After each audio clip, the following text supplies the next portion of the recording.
Hello friends, कैसे हैं आप लोग। मैं बता दूं, मैं भी बहुत अच्छा हूं। तो मैं आज आप लोगों को बताने जा रहा हूं पार्टनरशिप का कुछ कुछ क्रक्स और इम्पोर्टेंट पॉइंट, क्योंकि जैसे कि आप लोगों को पता है कि इस बार पेपर का पैटर्न चेंज होने वाला है और पेपर में एमसीक्यू बेस्ड क्वेश्चन ज़्यादा आने के चांसेस है।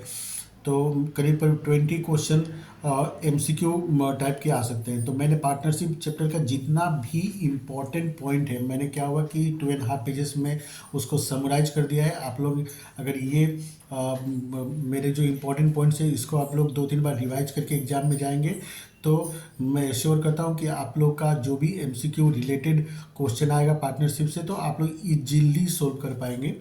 तो चलिए हम लोग स्टार्ट कर लेते हैं। तो अगर आप लोग मेरे चैनल पर नए हैं तो ज़रूर से मेरे चैनल को सब्सक्राइब करना, वीडियो को लाइक और शेयर ज़रूर करना आप लोग, ठीक है। क्योंकि ये तो सिर्फ पार्टनरशिप का है और पार्ट बी का जो कंपनी है उसका भी मैं बहुत जल्दी इम्पोर्टेंट जो क्रक्स पॉइंट है मैं जल्दी अपलोड करूँगा, क्योंकि एग्ज़ाम पास में है। तो चलिए हम लोग स्टार्ट कर लेते हैं अपना वीडियो। तो सबसे पहले पहला पॉइंट है partnership form govern by the Indian partnership act 1932। तो ये बात जानना जरूरी है कि इंडियन जो पार्टनरशिप फॉर्म है वो कैसे रेगुलेट होता है। तो वो इंडियन पार्टनरशिप एक्ट 1932 के हिसाब से रेगुलेट होता है। उसके बाद नेक्स्ट इंपॉर्टेंट पॉइंट है कि partnership defined under section 4 of the Indian partnership act. तो पार्टनरशिप को जो इंडियन पार्टनरशिप एक्ट 1932 है उसका सेक्शन 4 में डिफाइन किया हुआ है। थर्ड इंपॉर्टेंट पॉइंट है कि registration of partnership firm is not compulsory. तो ये बात आप लोग याद रखना कि पार्टनरशिप फर्म को रजिस्ट्रेशन कराना कोई कंपलसरी नहीं होता है। वो लोग अगर रजिस्ट्रेशन कराएं वेल एंड गुड, अच्छा है, पर अगर नहीं भी कराते हैं तो कोई प्रॉब्लम नहीं है। ऐसा कोई रूल नहीं है कि कंपलसरी कराना ही पड़ेगा। उसका बाद next number 4 point, liability of partnership firm is unlimited. तो पार्टनरशिप फर्म का जो लायबिलिटी होता है वो अनलिमिटेड होता है। अनलिमिटेड कहने का मतलब है कि आप अगर अपना फर्म का जो भी डेप्ट है वो अगर आप फर्म के एसेट से आप नहीं पे कर पाते हैं तो आपको अपना घर से पर्सनल प्रॉपर्टी सेल करके भी आपको लायबिलिटी पे करना पड़ेगा, पर पे करना पड़ेगा। तो इसलिए बोला जाता है कि liability of partnership firm is unlimited. Next number 5 number point का हम बात करते हैं। तो ये बहुत ही इंपॉर्टेंट पॉइंट है। In the absence of partnership deed profit and losses shared equally. उसके बाद interest on capital not allowed, interest on drawings not charge, partners remuneration not allowed, interest on partners loan will be allowed at the rate of 6% per annum. तो अगर partners के बीच में अगर partnership deed नहीं है तो फिर क्या होगा कि प्रॉफिट हमेशा इक्वली शेयर किया जाएगा, इंटरेस्ट ऑन कैपिटल किसी भी पार्टनर को नहीं दिया जाएगा, उसके बाद इंटरेस्ट ऑन ड्रॉइंग भी किसी से नहीं लिया जाएगा, पार्टनर से रेम्यूनरेशन भी किसी को नहीं दिया जाएगा, मतलब सैलरी बोनस कमीशन भी किसी पार्टनर को नहीं मिलने वाला है। और इंटरेस्ट ऑन पार्टनर्स लोन हमेशा क्या होगा 6% पर एनम के हिसाब से वो लोग को दिया जाएगा। उसके बाद नेक्स्ट इंपॉर्टेंट पॉइंट के बारे में हम लोग बात करते हैं। तो वो है partners current account will be open when partners capital accounts are fixed. तो पार्टनर्स का कैपिटल जब फिक्स होता है तो हम लोग पार्टनर्स करेंट अकाउंट को ओपन करते हैं हम लोग। उसके बाद में नेक्स्ट है interest on capital allowed to the partners only when the profit exist in the business. तो ये बहुत ही इंपॉर्टेंट पॉइंट है कि इंटरेस्ट ऑन कैपिटल तभी पार्टनर लोग को दिया जाएगा अगर बिजनेस में प्रॉफिट होगा। तो अगर बिजनेस लॉस में चल रहा है तो फिर किसी भी पार्टनर्स को इंटरेस्ट ऑन कैपिटल अलाउ नहीं होगा। इसके बाद में नेक्स्ट इंपॉर्टेंट पॉइंट है in the dates of if the date of drawings are not given interest of drawings can be calculated average basis that is 6 months. तो अगर question में date of drawings नहीं दिया हुआ है तो ऐसे में क्या होगा कि interest on drawing average basis पे 6 मंथ्स के हिसाब से कैलकुलेट किया जाता है। इसके बाद में नेक्स्ट इंपॉर्टेंट पॉइंट है मैनेजर अब्लिक पार्टनर कमीशन और नेट प्रॉफिट और डिविजिबल प्रॉफिट। तो मैनेजर या पार्टनर्स को कमीशन कैसे दिया जाएगा। तो क्वेश्चन में अगर on net profit before charging such commission होगा तो फिर हम लोग फॉर्मूला यूज करेंगे commission equal to net profit into rate by 100। और अगर on profit after charging such commission होगा तो कमीशन इक्वल टू क्या होगा net profit into rate divide by 100 plus rate. तो अगर बिफोर चार्जिंग होगा तो net profit into rate by 100, और अगर आफ्टर चार्जिंग है तो net profit into rate divide by 100 plus rate.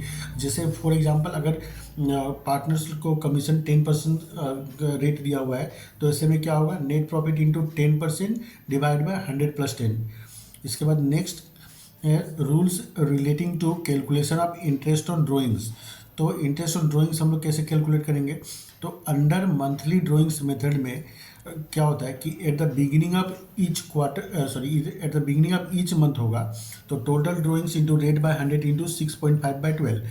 तो अगर पार्टनर लोग एवरी मंथ अगर ड्राइंग के लिए कुछ अमाउंट विड्रॉ करता है लोग, तो हम लोग इंटरेस्ट ऑन ड्राइंग कैसे निकालेंगे? तो एक बात याद रखना है कि यहाँ पे अमाउंट यूनिफॉर्म होना चाहिए और टाइम इंटरवल भी दो ड्राइंग्स के बीच में हमेशा यूनिफॉर्म होना चाहिए। तो हम लोग क्या फॉर्मूला अप्लाई करेंगे? तो at the beginning of each month अगर वो लोग विड्रॉ कर रहे हैं तो total drawings into rate by 100 into 6.5/12। At the middle of each month अगर वो लोग विड्रॉ कर रहा है तो total drawings into rate by 100 into 6/12। और at the end of each month अगर वो लोग विड्रॉ कर रहा है तो total drawings into rate by 100 into 5.5/12। तो ये हो गया मंथली का। इसके बाद में हम लोग बात कर लेते हैं क्वार्टरली ड्राइंग्स मेथड का। तो क्वार्टरली ड्राइंग्स मेथड में क्या होता है? At the beginning of each quarter होगा तो total drawings into rate by 100 into 7.5/12। At the middle of each quarter होगा तो total drawings into rate by 100 into 6/12। और उसके बाद में at the end of each quarter होगा तो total drawings into rate by 100 into 4.5/12। तो ये था अगर वो लोग क्वार्टरली माने एवरी 3 मंथ्स के बाद में अगर वो लोग ड्राइंग्स का अमाउंट अगर वो लोग विड्रॉ करते हैं तो अब इसके बाद में हम लोग नेक्स्ट इंपॉर्टेंट टॉपिक के बारे में बात करते हैं, कैलकुलेशन ऑफ गुडविल। तो कैलकुलेशन ऑफ गुडविल ऐसा है कि ये एमसीक्यू में भी पूछा जा सकता है, शॉर्ट क्वेश्चन में भी पूछा जा सकता है और इसके ऊपर में वो लोग एक बड़ा क्वेश्चन भी 5 to 6 मार्क्स का वो लोग पूछ सकता है लोग। तो बहुत ही इंपॉर्टेंट है ये कैलकुलेशन ऑफ गुडविल। हम लोग कैसे करते हैं? तो सबसे पहले हम लोग बात करते हैं एवरेज प्रॉफिट मेथड का।